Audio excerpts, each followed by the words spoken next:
Hey party people, and welcome back to Solo Chat. And yes, Solo Chat is coming back. It's going to come back post Gen Con, a little bit more polished. This one here is for the people who are Gen Canners and Gen Can't, because not everybody can go to Gen Con. Time, money, both. It's totally fine. And of course, it is very much a consumer's buy copies early type thing. Even reviewers like myself, we get to see some things behind the scenes. We can kind of talk about them, not talk about them, who knows, time release, all that stuff doesn't matter to you. It doesn't, it really doesn't. But what I'm going to show you is some of the games that you can buy while you're at home. You can buy maybe at the con, first release kind of stuff, but things are generally going to be available, if not available right now, very, very soon. As a matter of fact, I pre-ordered some of these games on Amazon that I was going to buy at Gen Con, or even bought them before, because they're going to release on August 30th or August 1st, and they're already for pre-order that say August 1. So just so you know, a lot of these games are able to be bought already, just like that. So like maybe in the next 2 weeks they'll be available. Anyway, I'm going to start with dividing this a little bit. I like to show small box games, games that are in that $60, $70 and less range. And then I also like to show my big boxes, of course, because I love big box games too. If you saw my end of the year, game of the year stuff, I went with the big boxes this last year. All right, so let me just dig right into it. If you have any questions or topics that you would like to talk about post Gen Con, they can be anything. Hopefully not too much about backing games. I like to just talk games. So give me some stuff, topics, games you want to talk about, and maybe I will get some coverage up for them like that. All right, so I'm going to start with the smallest one here. This is Ancient Realm. The Ancient Realm is from Button Shy, and I love Button Shy games. I could talk about them forever. There's a fishing game. I think it's called Gone Fishing. Definitely check that one out on the website. Really cool kind of programming card game, 15 minutes. But Ancient Realm is one of their newer ones. This one here, you're building a realm of cards and you're overlapping them in certain ways so that you can build your realm and also use the resources that you're kind of covering and uncovering to make a realm. It's a really interesting game. Kind of dove into it right before I went on vacation. Definitely recommend. And if you don't know Button Shy, they make like 18 card games, and they are, I don't know, they're maybe 15, 20 minutes each, really for solo focus, but they do have a couple, a growing catalog of multiplayer games. It's just that they really hit that solo, Scott Ohms, that designer. So solo games. Then after that, I'm just going to go with something that's in the budget here. Speaking of Scott Ohms, it is Conseveras. Now I'm going to slide these out of the way here. We're not doing much editing today. I'm telling you right now. Anyway, Conseveras. Conseveras is something I backed on GameFound, I believe it was, and it has now arrived. This is like it's a bag builder in the sense that you are a fisherman going out to get fish and pull certain things from the ocean so that you can fulfill things on shore. You're buying things, you're pulling things from the bag like fish and different types of stuff, I think clams or something like that, and you're also pulling out things you don't need. Now what you're doing is putting those on the cards, and you are trying to fulfill orders when you get back. They unlock more money and things like that, and you're going to use those also to buy upgrades for your boat and different things that you can do on shore. And you can buy more boats so you can go out and fish and grab more things from the bag. Now the interesting part about that is that you got to watch how the resources play out, because you need a certain amount of money, you need certain things required, and then, by the way, they have a book that has different scenarios, quite a few. And you also, this is how you build the bag, you have to leave some fish in the water so that they can multiply and grow for future rounds. That's the trick to this game. This is about a 30-minute game. It's a solo game. As a matter of fact, it probably could have been a Button Shy game, but it's got just enough to give you a little bit more. Definitely check this one out. I think this seems like a $30 game, probably less. Definitely recommend this one. I'll probably do a solo review of that one post Gen Con so you can get an idea of what we're doing. And we got a couple little quick hitters here. We got a couple. Here we go. I'm just going to push them over here. All right.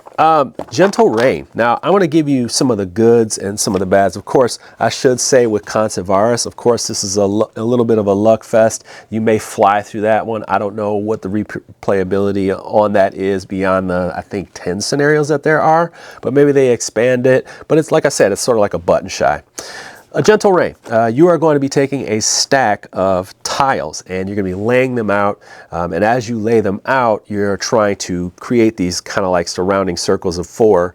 And then when you do, you'll be taking these pieces, these little beautiful little rain pieces, and this is a high quality little product, and you're going to be putting them in the middle, and you're trying to get them all out before you get to the bottom of the stack of tiles. As you can see, this is a small game. You can throw it right in your backpack. It goes with me in my backpack, and it takes, I mean, it says 15 minutes. It takes 10 minutes. I mean, it is very quick. They call it a Zen game. The whole theme around it is kind of pasted on, but they really try to get you in the theme of like coffee house kind of thing.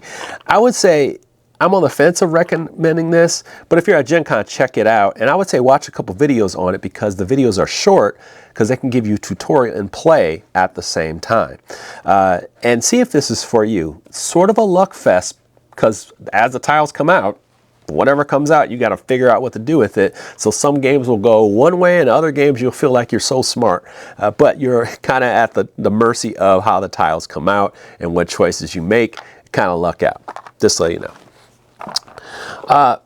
Gloomhaven, I waited on this one. This Gloomhaven Buttons and Bugs. I love Gloomhaven. It's top 4 or 5 game for me all time. Frosthaven, a much improved version of it. And now here we got, and Jaws of the Lion. I love that one too. But Gloomhaven Bugs and Buttons, this is an even smaller, even more introductory level kind of puzzle game. Now, people who reduce Gloomhaven to a puzzle, I totally understand. But this is kind of a small down, 4 cards per character, kind of, you're flipping them as you use them. So in Gloomhaven, you use the top of one card, the bottom of another card. And in this one, when you use the cards, you flip them over to side B. And then you also have to manage the same Gloomhaven thing where the cards that are used will go away and you're trying to kind of manage your hand back and forth. This has these little tiny miniatures, tiny miniatures, and it's got this interesting system where when you're attacking, the modifiers come out a little bit different than what you see in the normal game, which affects the kind of the plus and negative. But you see how that'll move. You'll see your potential as that moves down. It's very interesting how they pulled this off. What I would say is this one. This one is small, 20, I think it's 20 puzzles. I think so. But if you are, a Gloomhaven fan, give it a go. Once again, throw this in your backpack. You're knocking out quick scenarios. You don't have a ton of setup, but it's got more, it takes up some space. More than I expected. I tried to play this on a plane, a plain little thing, and I shouldn't just try to throw everything and say, oh, if it's on a plane tray, and it was just too big. It was like absolutely too big, whereas Ancient Realm was not. So I definitely do recommend this. It's not going to be crazy huge, but there you go. That's kind of where I'm at with that one. This one, I'll be honest with you, I've been playing this on Board Game Arena a lot, and I played it so much that I wanted to have it. This one is Draft and Write Records. I don't typically like writing roll and write games. I have a couple that I really, really enjoy, and that's pretty much it. And here we have Draft and Write Records. So what you're doing is you're trying to build a record band and tour around. And what that means is you are working on different areas just like any other roll and write, but you're going to be drafting cards for your band members, your background people. I think they're like management and these different areas. And you're trying to basically draft those cards and then also grab some icons from here and the icons from there and icons from there as you draft these cards and pass them over to the person to your left. But in the solo game, they've kind of replicated that with drawing a couple cards, and then when you make certain choices, you get a chance to draft those. It's really easy system, but I find this game to be really fun. It is a 30-minute game. This one here, this one's going to stick around in my collection. I've had a lot of fun with this one. I've played it quite a bit, and I still want to play it. And this is a really good multiplayer game to bring people in with that energy and combos, sort of like Fleet the Dice game, but this one doesn't have dice, it's cards. And I think this one's around like 30 bucks. I think this one is worth it. It's a bigger production of a roll and write game or a draft and write game. Give this one a look. There's a good solo game by Foster the Meeple, I think, that's on the Board Game Geek page. Definitely check that one out. Helped me learn how to play the solo game, by the way. It was one tricky rule in there.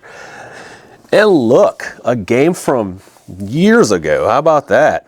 Man, how about this, huh? Some dice, some Endangered here. So Endangered is about endangered animals, and you're going to have different types of cards and events that happen, but ultimately what you're trying to do is save animals, and each set of animals has a different way of resolving different events, poachers, political laws and all that stuff. It's a really easy game. Man, I haven't played this game in a while, but I highly recommend it. And what they do is they keep coming out with little scenario packs. They continue to support this game. I mean, they got all kinds of stuff. They even got butterflies. I haven't played this one. I might play it before I even leave. But yeah, I have really fond memories of this game. And the card play and the dice. I think I remember you kind of line up the dice on here.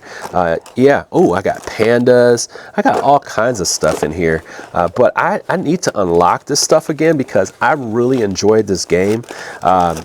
Definitely give this one a look. Not a lot of people talk about this one, and you know, for the solo and solo crowd, people really do enjoy this one. It's just not one of those ones that gets talked about a lot, and I wanted to share that one with you. This is at the Grand Gamers Guild booth, and I think they even have another expansion which I will likely go pick up. So definitely check out Endangered. I feel like this is like that movie game that I like so much that just nobody talks about, but it's one of my favorite games there. I got to remember to make sure I write down that expansion.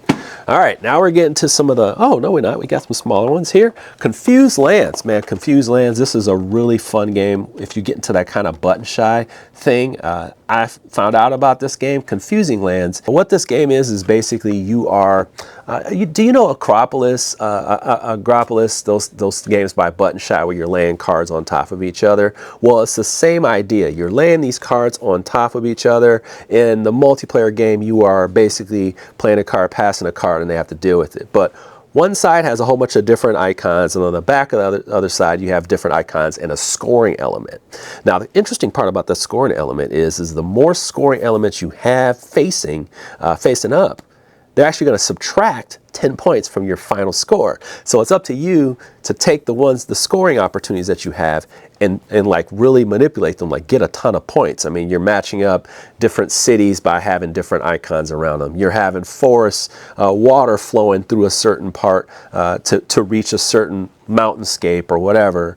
But this one is a really smart little game. This feels like a button shy game. All right, my dog is barking, but you know what? That's not going to stop me. Here we go. Kinfire Delve. Now, I have covered the first one of this. I think I talked about the second one on an old solo chat, and this is the second one. But they have a third one that's coming out. And I honestly, I can't even give this, there's not enough love for this game, even though you may hear about it recently.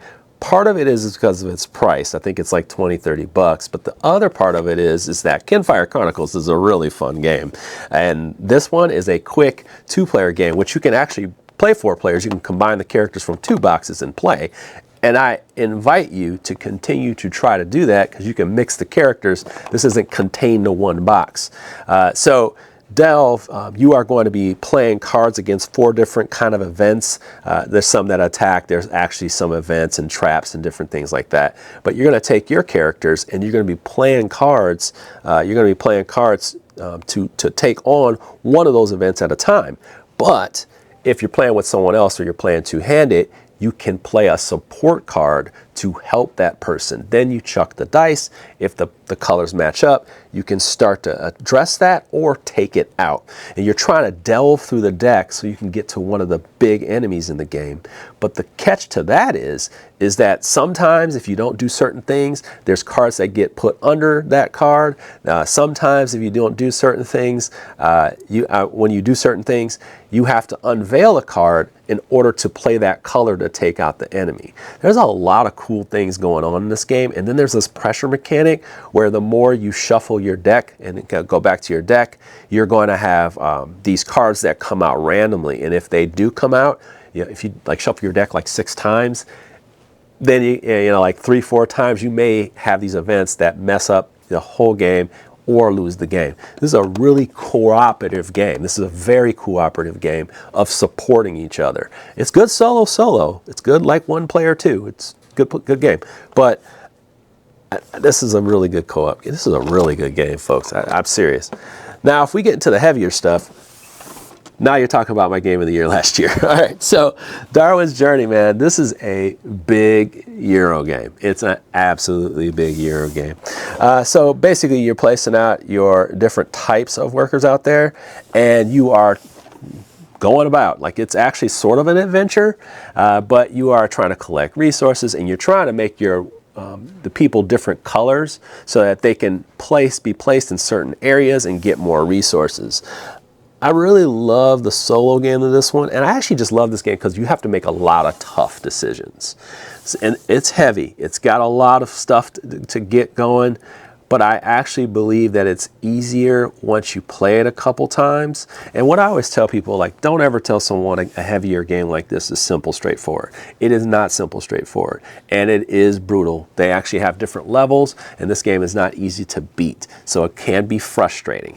I would say, do like I did. I actually bought the base game, and then when I liked it, I got rid of the base game, and then I bought the collector's edition because I was confident in the experience. This game may be a little too expensive, like I said, if you go full collector's edition, but that's something you'd probably be able to buy at Gen Con if you really just said, hey, you know what, I'm balling out, I'm ready to spend.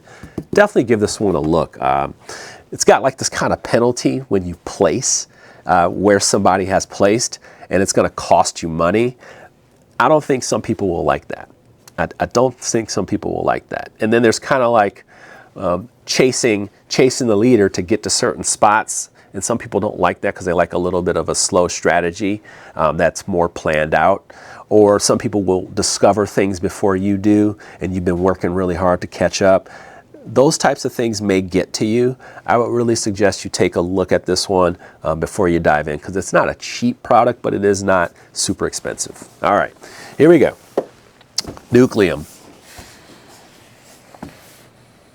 This is a damn good game, man. This is definitely not an easy game to get into. The setup is really long. It's very long. I don't care if you got an organizer or not. It's very long setup. But with all that to say, it is worth the setup time.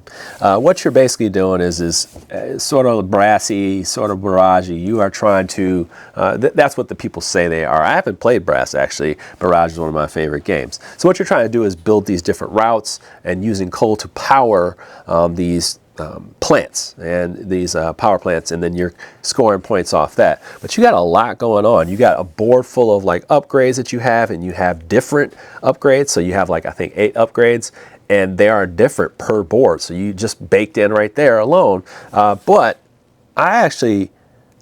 I mean, there's so many going. There's gold cards in here. There's just a lot of management going on. But you have these little tiles that you are playing, and you're trying to connect them with the certain colors so you can take multiple actions on your turn.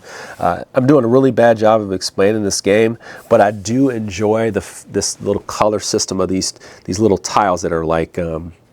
They're just little tiles that have 2 different actions on them, and you're trying to basically match them up with colors so you can build routes and things like that. And there's a lot of management, just a lot of interesting choices, and this will keep you engaged. If you like big Euros and you want to go hard on this, they have an Australia expansion. It's got a really interesting map on there, and it's got these ship things that connect the water. Kind of helps with some of the issues you may have during this game. I will say, coming from behind in this game is real hard. And for people who know the games, the game of have and have-nots in a sense, the people who know the flow of the game, it's sort of like Brass. What I've heard with Brass is like, most people just know how to play it, they crush you. Barrage is the same way. Usually the person that is learning the game, they get crushed. I think it's going to take maybe 1 or 2 plays to really grasp this one, and that may be a letdown for you, but I would say keep this on your table, maybe play it twice in a row. I highly, highly recommend this one. Highly. This is like one of these big games for me, sort of like Barrage, where whatever content they come out with, I will be copping it. All right, now we get to them big boxes here. Now I have Monster Hunter here, and I didn't want to bring it down here because I didn't want to blind you with all so many big box games. But that baby right there, Steamforge, I think they have Euthia and they have Resident Evil, and they have Monster Hunter Monster World.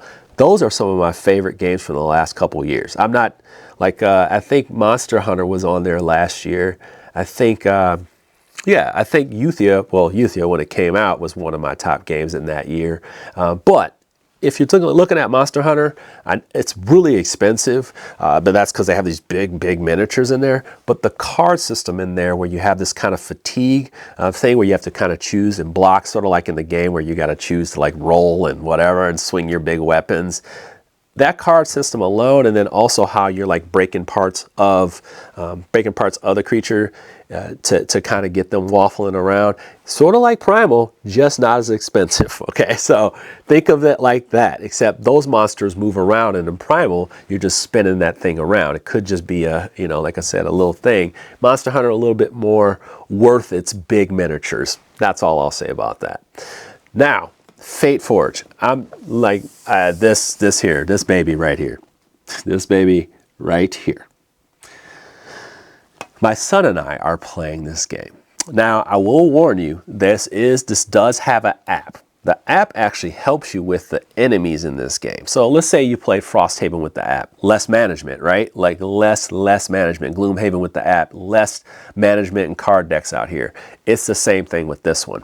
Now, I will tell you what I absolutely love about this game. There are 4 miniatures in this game, and then a whole bunch of, you know, chits for the other guys. I also enjoy that this is a real easy, quick round dice chuck game, and the actual cards that you have to play on here just help you with different icons of fighting and defense. So you're really trying to manage in this game, moving across tiles. But if you move across tiles, you will look at the app and it will kind of randomly choose what the enemy is doing when they shoot from one away. And you are basically trying to get through a puzzle of enemies, sort of like Gloomhaven, but you're moving very quickly before before your round timer runs out in this game.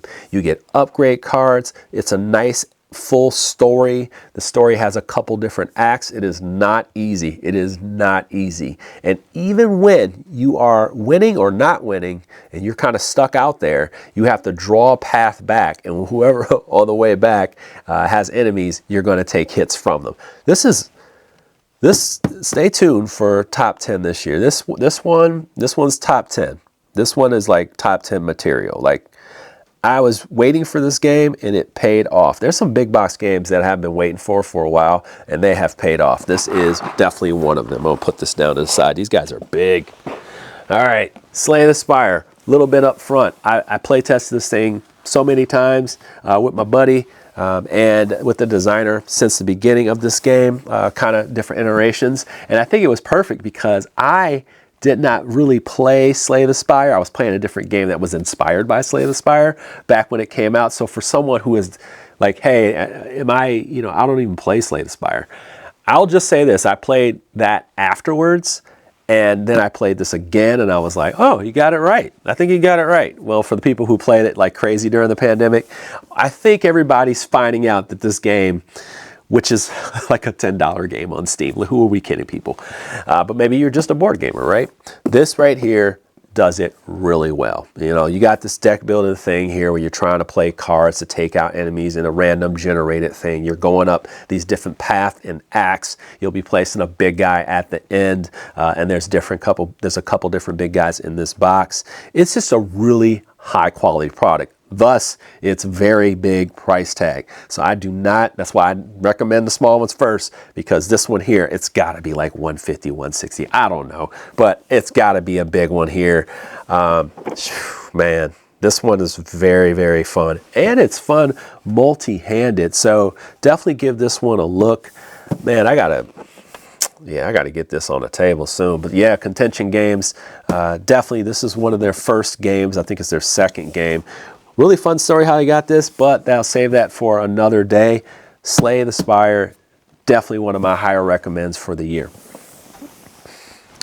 This one, and I should say for Slay the Spire, I'm gonna be honest, like, I totally understand if you don't want to get a $10 video game versus having a gigantic board game. I totally get it. But I always tell people, Maybe you're just not a video gamer. You are a board gamer, and that is okay. Inventions. Number one designer for me is Vital Lacerda, and that goes for multiplayer and solo. I just happen to love his designs. This is one of his heavier designs. As a matter of fact, I need a play rate just to play this thing. Like my buddy came over and we played it together. I needed a well-polished player aid, and he makes good ones, and there are some good ones online, but he makes the best ones, the best short ones that make sense and easier to teach. But this game is a beast. I had a hard time learning this one on its own, but Inventions, of course, you are inventors over time. I will tell you, the theme is very, it's there, but it's sort of not. It's sort of there, sort of not, and I can see how that would be a total hit and a total miss for people who are thematic people. Okay, so what you're trying to do is one, you're trying to build your board to get a combo of these tiles that will help you with scoring and taking actions. In the actual game, you're trying to invent, you're trying to discover, you're trying to give an idea together, so you have the idea. Then you're trying to find someone to invent that idea, and then you're finally having someone that can iterate on that idea. But you're also trying to score this because you're also dedicating to different points on the map to have some kind of area control as well. But you're taking these workers, and it's kind of a puzzle, whether you're going to place your worker on one side or another, a certain row or another row, because the AI will take different spots, so you can't place them, or there's a penalty for placing them. I'm doing a really bad job of explaining this game because there is a lot to it, but really smart worker placement game. Like I said, the thematic part of it is how thematic. It's kind of challenging in that sense, but this is probably one of his, I would say in his top 4 or 5 of his games, but I really enjoyed this one, Inventions, and you know the price tag. It's, I think, minimum $150. I think I paid $170 or something like this for this, or did I? Maybe they gave this copy to me. One way or another, I always get the Lacerda games. One way or another, okay? It's no secret that we love Lacerda games on this channel, so if I did receive this from the publisher, I'll just say that. I don't remember. I back games and I buy games too, folks. All right. One of the last games I'm going to talk about is one that sort of gets talked about, and it definitely shows up in your Facebook ads a lot, and that is Cartharsis. I met this designer, and I bought this game because I wanted to demo it. I was actually bored at a convention. I was like, you know what? I'm going to try this game because he's always got a booth. It's not small. And he's always playing. They're always playing, and he's playing, and like all the people there are playing that work there. And I was like, all right, man, I'll give this a shot. And the reason why, because this is a ridiculous product, okay? Like, product-wise, it is a gigantic box. It doesn't need to be a gigantic. The cards are gigantic. They don't need to be gigantic. But thankfully, the gameplay pays it off. So what you're trying to do is you're taking out these bosses. Think of like Aeon's End, and what you're doing is you're taking the dice, you're placing them on these different spots to interact with them so that you can shoot at these enemies. The trick part is that each one of your guys has these different abilities that are really smart, not just like they have like this kind of weird backstory to each one of them, and they also have different ways they interact with dice. And this one here, man, I love the puzzle of the characters. The puzzles of the enemies are cool, but to me, like, if the characters aren't cool, then what are we talking about here? And I'm looking on the back of the box. I'm trying to figure out how many enemies there are, and there's a lot of bosses in here. There's challenges in here, and I think this one was about $100, I think, and there's a little bit more story in the expansions. But these right here, the ones that are in here, I think there's 12 characters in here. There's actually a lot of content in here. This is a 1 through 5er game, and I think you can even play more with expansions. I love the art in this game, but I will tell you, dice are dice, and that's not going to change anything. And this is kind of that old school artwork, real dark theme. I happen to like that stuff. I haven't grown up. And yeah, definitely take a look at this. Click on that Facebook ad that you always see. I've seen this on Facebook ads all the time. Maybe you have too. But I finally tried it out. and I enjoy it. I enjoy it, but it is around that $100. I think it's $100. But what you're getting in there is gameplay, and it's got good gameplay. I think there's even more stuff coming. I think so. When I was talking to him, I just can't speak too freely. All right.